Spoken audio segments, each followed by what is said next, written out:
मैंने एक छोटी-सी मिस्टेक की और मेरा बुक्ड क्लाइंट मेरे हाथ से ऑलमोस्ट निकल ही गया था। अगर आप बिज़नेस करते हैं, तो ये स्टोरी आपको ज़रूर सुननी चाहिए। 90% बिज़नेस ओनर्स अपनी ज़िंदगी में ये गलती लाज़मी करते हैं। मेरे पास एक क्लाइंट आया, उसने इंटरनेशनल ट्रिप बाय किया, वीज़ों के लिए एडवांस पेमेंट्स भी आ गई और मैंने वीज़ा प्रोसेस करवाने के लिए दे दिया। अब हुआ ये कि कुछ दिन के बाद उसने मुझे कॉल की और उसने मुझे बोला कि यार ऐसा है कि मेरी डेट्स मैंने चेंज करनी है। इंटरनेशनल ट्रिप्स की ये रियलिटी है कि डेट्स चेंज होने की वजह से आपके पैकेज की कॉस्ट भी चेंज हो सकती है। उसने कहा ठीक है, ओके, कोई प्रॉब्लम नहीं है। मैंने कहा चलें अभी ऐसा करते हैं कि अभी हम वीज़ा आने का वेट करते हैं, वीज़ा आते हैं तो फिर हम जब फ्लाइट करनी होगी तो फिर मैं आपसे बात करूंगा। उसने बोला ओके ठीक है। यहाँ पे एक और इशू हो गया। मलेशियन एम्बेसी ने क्या किया कि अब नॉर्मल वीज़ाज देने ही बंद कर दिए, अर्जेंट वीज़ाज अप्लाई करना पड़ा। अब अर्जेंट वीज़ा का प्राइस नॉर्मल वीज़े से ज़्यादा था। क्लाइंट को इन्फॉर्म किया, मैंने कहा सर क्योंकि हमने पैकेज में एक नॉमिनल सी कॉस्ट डाली होती है, क्योंकि हम सर्विस इंडस्ट्री में तो हम थोड़ा सा नॉमिनल सा मार्जिन इसमें रखते हैं और उस बजट में कोई अगर 1000 2000 3000 5000 तक भी हो तो हम मैनेज कर लेते हैं, लेकिन उसकी कॉस्ट इससे ज़्यादा थी। खैर मैंने उसको इन्फॉर्म किया कि सर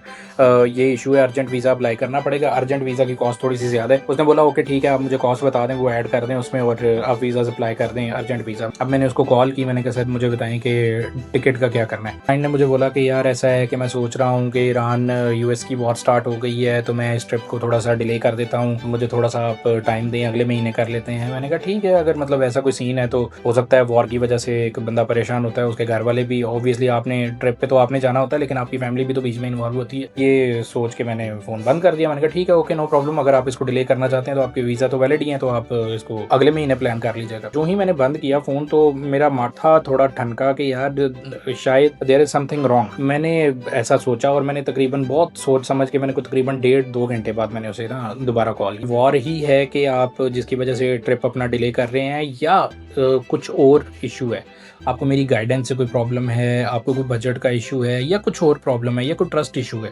मैंने उससे ये 3-4 सवाल पूछे। क्लाइंट ने कोई 4-5 सेकंड का पॉज लिया और उस पॉज से मुझे समझ में आ गया कि war is not the issue, कुछ और इशू है। मैंने कहा आप ईज़ी हो जाएं और ईज़ी होके मुझे खुल के बताएं कि प्रॉब्लम कहाँ पे है। कहता है कि मुझे ऐसा लगता है कि देखें आपने पहले वीज़ाज़ की कॉस्ट इंक्रीज़ की। मैंने कहा कि ओके ठीक है, वो आप कर दें।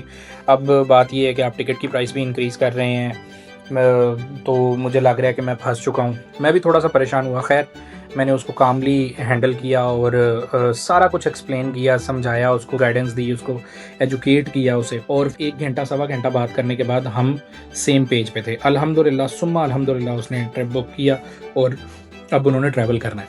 सीखने लायक जो बिज़नेस ओनर्स के लिए जो बातें हैं वो मैं आपको बताता हूँ। ट्रस्ट बनाना इंतहाई मुश्किल बात है और टूट जाना 1 या 2 सेकंड में वो टूट जाता है। ट्रस्ट कभी भी अपना लूज़ ना करें। नंबर 2, कभी भी कस्टमर आपसे प्रोडक्ट या सर्विस बाय नहीं करता, वो आपसे ट्रस्ट आपका बाय करता है।